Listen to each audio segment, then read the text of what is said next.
नमस्कार दोस्तों, मधुर कथाएँ चैनल पर एक बार फिर से आपका हार्दिक अभिनंदन है।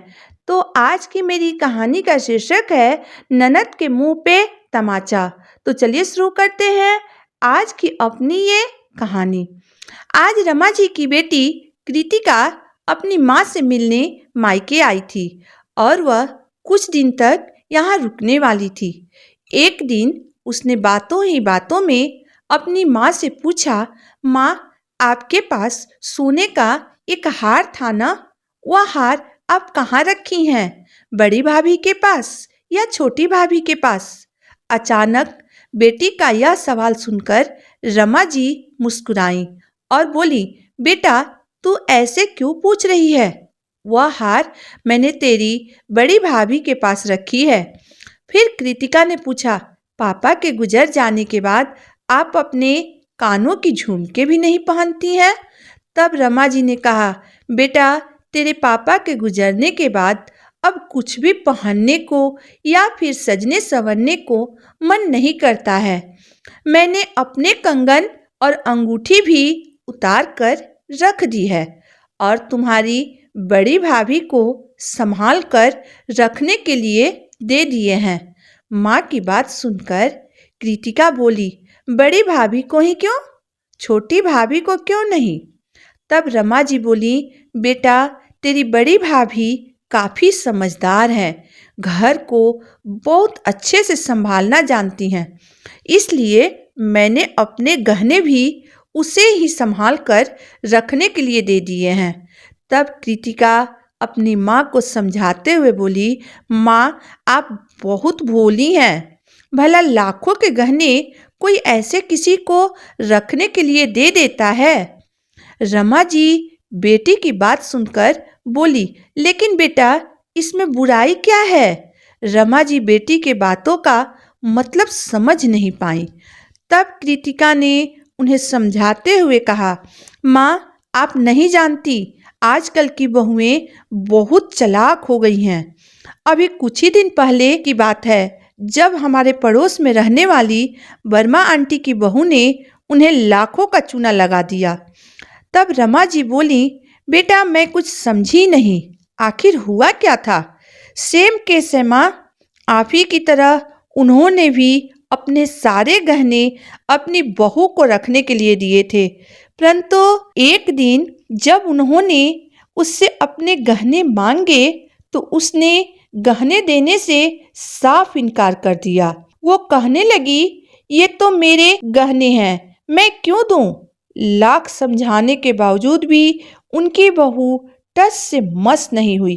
रमा जी बोली, बेटा, ये तो बहुत बुरा हुआ उनके साथ। माँ की बात सुनकर कृतिका बोली, इसलिए कह रही हूँ मेरी प्यारी माँ, आप भाभी से अपने गहने मांग लीजिए। ऐसा न हो कि आपको भी बाद में पछताना पड़े। यह सुनकर रमा जी बोली, लेकिन बेटा, मैं बहू से गहने वापस मांगकर करूँगी क्या? तब कृतिका अपने माँ को समझाते हुए बोली, माँ, आप एक बार भाभी से गहने मांग कर तो देखिए कि वह गहने लौटाती हैं या नहीं। बेटी की बात सुनकर रमा जी किचन में काम कर रही अपनी बड़ी बहू को आवाज़ लगाई और उसे अपने पास बुलाया और बोली, बहू, जरा मेरे गहनों का बैग तो लेकर आना। वो काफ़ी पुराने और गंदे हो चुके हैं, उन्हें सोनार के पास साफ करने के लिए भेजना है।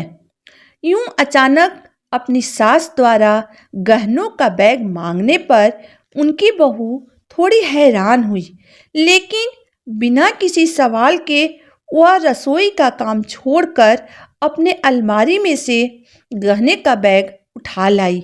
मम्मी जी, आपने सारे गहने इसी बैग में रख कर दिए थे ना? रमा जी बोली, हाँ बहू, लाओ, ये गहने मुझे दे दो। यह कहते हुए रमा जी अपने गहनों की बैग अपने हाथों में ले ली।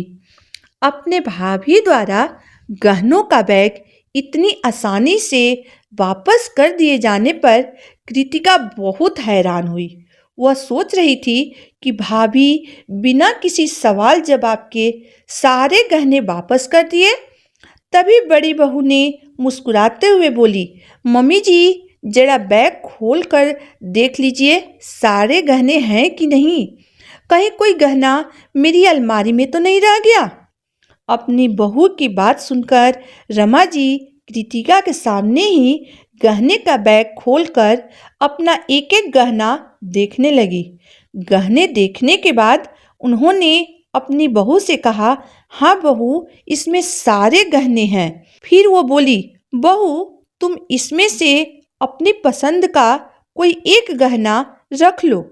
लेकिन सास की बात सुनकर बहू ने कहा, नहीं माँ जी, आपने तो मेरे शादी के समय ही इतने सारे गहने दिए हैं, मैं और गहनों का क्या करूँगी। तब रमा जी बोली, नहीं बहू, आज तुम्हें इसमें से कोई एक गहना लेना ही पड़ेगा।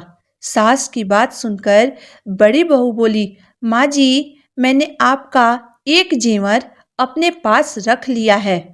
बहू की बात सुनकर रमा जी और कृतिका दोनों बहुत हैरान हुई।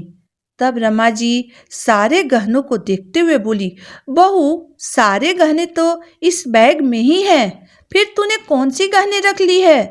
तब फिर बड़ी बहू बोली, माँ जी जिस दिन आपने ये गहनों से भरा बैग मुझे रखने के लिए दी, उसी दिन मैंने आपका विश्वास अपने पास रख ली थी। आपके विश्वास से बढ़कर मेरे लिए कोई गहना नहीं है, वही मेरा सबसे बड़ा गहना है। अपने बहू की यह बात सुनकर रमा जी का मन अपने बहू के प्रति प्यार से भर उठा, लेकिन अपनी छोटी सोच की वजह से कृतिका अपनी ही भाभी से नजरें नहीं मिला पा रही थी। दोस्तों आज की मेरी कहानी यहीं तक थी।